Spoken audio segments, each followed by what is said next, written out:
हाय बच्चों। तो आप सब लोग कैसे हैं? आशा करते हैं आप सब लोग अच्छे होंगे। तो हम लोग फार्माकोलॉजी के कुछ पार्ट को कवर कर लिया है लेक्चर 3 तक। आज हम बात करेंगे रूट्स ऑफ ड्रग एडमिनिस्ट्रेशन में पैरेंटरल रूट्स के बारे में। ठीक, हमने इंटरल रूट को पढ़ लिया जिसमें क्या था, ओरल रूट, साथ ही साथ बक्कल और सबलिंगुअल रूट। इसका एडवांटेज डिसएडवांटेज हमने जान लिया है। आज हम लोग क्या जानेंगे, पैरेंटरल रूट, उसका एडवांटेज और डिसएडवांटेज। तो आप सब लोग क्या करें, वीडियो को लाइक करें और अगर समझ में आए तो भी कमेंट करें, ना समझ में आए तो भी अगर किसी तरह के अन्य तरह से इसमें चेंजेस चाहिए तो भी कमेंट करके बता दीजिए। ठीक, तो हम स्टार्ट करते हैं और साथ ही साथ क्या करेंगे, अपने सभी दोस्तों को शेयर कर दो, वो लोग भी पढ़ें, आगे बढ़ें। ठीक, तो हम लोग क्या पढ़ेंगे आज, पैरेंटरल रूट ऑफ ड्रग एडमिनिस्ट्रेशन। पैरेंटरल में दो शब्द अगर हम देखें तो मीनिंग कैसे उसके निकलेगी। PAR पर मीन्स बियॉन्ड, मीन्स छोड़कर, के अलावा, and enteral means intestinal, intestinal route के अलावा जिस रूट से दवा दी जाती है वो क्या है, पैरेंटरल है। इंटेस्टाइनल रूट को छोड़कर जिस रूट से दवा दी जाती है वो पैरेंटरल रूट है। They are the drug which dissolve in the tissue fluid and blood. क्या है, ये ऐसी दवाएं हैं जो माउथ में, आपके स्टमक में जा करके नहीं डिजॉल्व होती हैं, बल्कि ये कहाँ पर डिजॉल्व होती हैं, टिश्यू फ्लूइड में या फिर ब्लड में। क्यों? क्योंकि दवा को हम लोग डायरेक्टली इंसर्ट करते हैं किसमें, मसल्स में या फिर ब्लड वेसल्स में। ठीक, यहाँ पर अगला क्या टर्म दिया, पैरेंटरल एडमिनिस्ट्रेशन इज इंजेक्शन। पैरेंटरल एडमिनिस्ट्रेशन क्या होते हैं, इंजेक्शन होते हैं। आर इन्फ्यूजन, या इन्फ्यूजन होते हैं by means of needle, needle की सहायता से। Or catheter inserted in the body, चाहे इंजेक्शन हो या फिर क्या हो, इन्फ्यूजन हो या कैथेटर अगर इंसर्ट की जाती है बॉडी में तो ये किस में आते हैं, पैरेंटरल रूट में आते हैं। इसमें दवाएं डायरेक्ट आपकी टिश्यू फ्लूइड में या फिर ब्लड में क्या होती हैं, एडमिनिस्टर्ड या डिजॉल्व कर दी जाती हैं। अगर बात करें एडवांटेज और डिसएडवांटेज की, कि आपके पैरेंटरल रूट ऑफ ड्रग एडमिनिस्ट्रेशन का एडवांटेज क्या है, हम भाई उसका लाभ जानेंगे तभी तो उसका उपयोग करेंगे, अन्यथा की स्थिति में क्या उपयोग है, क्योंकि कई रूट हम किसी से भी दे देंगे। ठीक, तो इसमें क्या है, very fast onset of action. अगर आप पैरेंटरल रूट से ड्रग लेते हैं तो ऑनसेट ऑफ एक्शन क्या है, बहुत फास्ट, मतलब दवा बहुत तेजी से काम करेगा।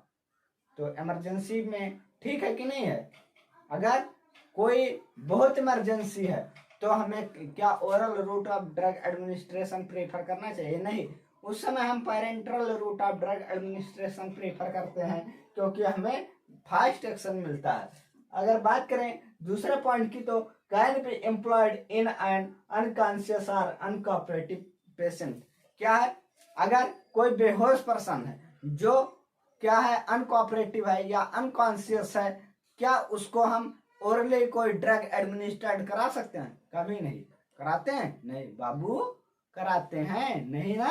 हाँ, तो क्या है, ऐसे पेशेंट में इंजेक्शन, इन्फ्यूजन के द्वारा हम क्या करते हैं, ड्रग को एडमिनिस्ट्रेट कर सकते हैं। मतलब कि दवा हमारा फास्ट काम तो करेगा ही करेगा, साथ ही साथ ये कोई व्यक्ति अगर बेहोश है या अनकोऑपरेटिव है तो उसमें भी ये एडमिनिस्ट्रेशन प्रेफर किया जा सकता है या प्रेफर किया जाता है।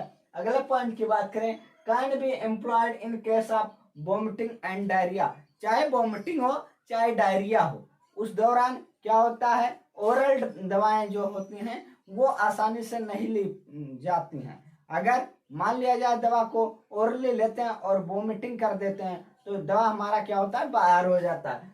लेकिन अगर इंजेक्टेबल है, क्या है, पैरेंटरल रूट से हम उस दौरान क्या करते हैं, ड्रग को एडमिनिस्ट्रेट करते हैं तो किसी तरह की कोई चेंजेस नहीं आती है, दवा आपका डायरेक्ट इन्फ्यूज हो जाता है ब्लड या टिश्यू फ्लूइड में। वही बात करें नो डिग्रेडेशन इन जीआईटी, भाई साहब क्या है, ऊपर हमने क्या पढ़ा, बियॉन्ड इंटेस्टाइनल, जब इंटेस्टाइनल रूट को छोड़ दिया, ठीक, ओरल रूट को छोड़ दिया, तो क्या है, ये डिग्रेडेशन होगा नहीं, जीआईटी में डिग्रेडेशन नहीं हो पाएगा। क्यों? क्योंकि वहां जाता ही नहीं, मतलब कि इसका डिग्रेडेशन आपकी जीआईटी में गैस्ट्रो इंटेस्टाइनल ट्रैक्ट में नहीं होता। अगर उसके अलावा अगले पॉइंट की बात करें, rapid acting and accuracy of dose ensured, क्या है, रैपिड एक्टिंग, वही बात, very fast onset of action या रैपिड एक्टिंग, बहुत फास्ट एक्शन देता है, और एक्यूरेसी ऑफ डोज क्या होती है, जितनी हम दवाएं देते हैं एक्यूरेसी हमारी सही होती है, मतलब उसमें ये नहीं है कि कुछ दवाएं डिग्रेडेट हो गई, फर्स्ट पास मेटाबॉलिज्म में कुछ नुकसान हो गए, नहीं, जितना हम दवा देते हैं सबके सब क्या होते हैं, एक्शन आपकी अच्छी देती है। नो फूड ड्रग इंटरेक्शन, क्या है, नो फूड ड्रग इंटरेक्शन, भाई साहब हमने यहाँ क्या देखा कि डिग्रेडेशन जीआईटी में नहीं हो रहा है, क्यों नहीं हो रहा है, क्योंकि जीआईटी में नहीं जाता, और जब जीआईटी में जाएगा ही नहीं दवा आपका, तो फूड ड्रग इंटरेक्शन होगा नहीं होगा। अगले पॉइंट की बात करें, parental therapy are required for the drug which is not effective orally, क्या है, कुछ ऐसी दवाएं हैं जो ओरली इफेक्टिव नहीं होती, जैसे इंसुलिन, इंसुलिन ओरली इफेक्टिव नहीं होती, क्यों, क्योंकि वो डिग्रेडेट हो जाती, ऐसी दवाएं जो ओरली इफेक्टिव ना हो उनको हम कैसे देते हैं, पैरेंटल रूट से देते हैं, या पैरेंटल थेरेपी से हम उसको एडमिनिस्टर करते हैं। लास्ट पॉइंट है अवॉइड फर्स्ट पास मेटाबॉलिज्म, क्या होता है, ये फर्स्ट पास मेटाबॉलिज्म को अवॉइड कर जाती है, मतलब इसमें फर्स्ट पास मेटाबॉलिज्म नहीं होता। अगर हम बात करें अगले पॉइंट की, डिसएडवांटेज की, एडवांटेज हमारा खत्म हो गया, अब आते हैं डिसएडवांटेज में।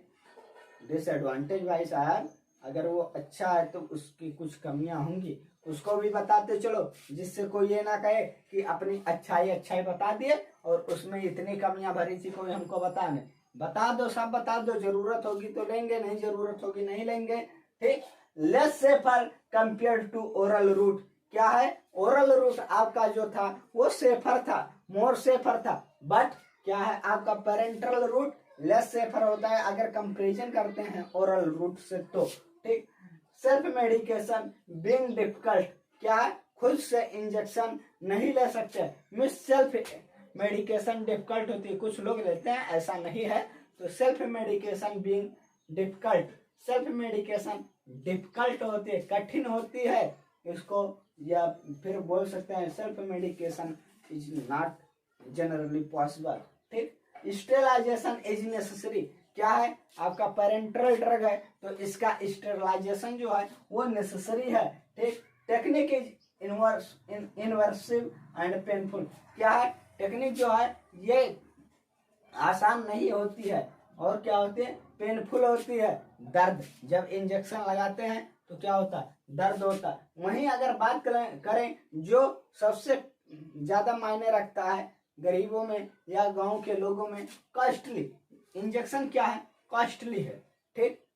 अब कोई बुखार चढ़ा तो इंजेक्शन थोड़ी ना लेंगे भाई साहब, वो महंगी है, दवा से जब 2 रुपए के दवा से काम चल जाएगा तो हम 50 रुपए का इंजेक्शन, 20 रुपए का इंजेक्शन क्यों लेंगे, मीन्स ये कॉस्टली। हाँ, इमरजेंसी में तो हमें उपयोग करना होगा, क्यों, क्योंकि हमें पैसे से वहां तुलना अपने जान की करनी होती, तो जान हमारा सबसे जरूरी है, इसलिए हम उस समय कॉस्टली दवाएं भी यूज करते हैं। Dosage form must be administered by trained person, क्या इंजेक्शन किसी गंवार से लगवाते हो, कोई साइकिल बनाने वाले से लगवाते हो, मोची से लगवाते हो, बढ़ई से लगवाते हो, नहीं, लोहार से लगवाते हो, नहीं, किसान से लगवाते हो, नहीं, किसान बेशक आपको भोजन देता है, सब कुछ करता है, किसान और सेना हमारे देश के लिए सब कुछ है, बट क्या है, इसी तरह से डॉक्टर क्या है, डॉक्टर भी आपका दूसरा भगवान माना जाता है, क्यों, क्योंकि वो एक ट्रेंड पर्सन होता है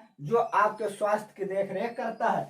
अगर हमें क्या करना है, पेरेंटल रूट से ड्रग का एडमिनिस्ट्रेशन करना है, तो उस दौरान हमें किसकी जरूरत पड़ेगी, किसी ट्रेंड पर्सन की जो इंजेक्शन लगाने में माहिर हो, इंजेक्शन लगा ले, सही तरीके से लगा ले, ये ना हो कि इंजेक्शन ही अंदर तोड़ दिया, या 50 बार क्या कर रहा है, पंच कर रहा है, इंजेक्शन घुसा रहा है लेकिन लगा नहीं पा रहा है, तो क्या उससे लगवाओगे? नहीं, दर्द करेगा, पक भी जाएगा।